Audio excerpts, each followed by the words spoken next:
باسم كل قطري نرحب بالجميع في دوحة الجميل.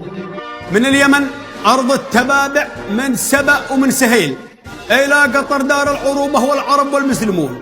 سلام يا قادة وشعب روضون المستحيل، يا من سبقتوا آلة التاريخ لا عدة قرون. القاف قمة في ربوع المجد والحاضر دليل، والطاطا ناخذ شعبها اللي يهون اللي ما يهون، والرا رياده في البناء في الكون ما بشله مثيل. من أرض صحراء لا بلد عظمى عريقة في سنون، يا من صنعتوا من قطر دولة عظيمة للفجيل. واصبح مريض النفس منكم ما ينام من الجنون. الكاس في الدوحة بعون الله ماشي له بديل، رقما على أصحاب العمالة والنذالة والمجون. دوختوا العالم بالإنجازات في وقت قليل، صارت قطر مهبط لعشاق الرياضة والفنون. عز الله أنك يا تميم المجد يا السيف الصقيل، حصن العرب من نسل أسرة كلها دروع وحصون.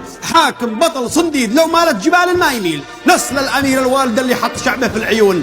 فرض بلاده رغم عن أنف التآمر بالصميل، خلى قطر رغم الصغر في كون والعالم بكون. أما وطن مثله وحاكم مثل حاكمها الأصيل، ولا على شحم الحكومات والذي هم يحكمون.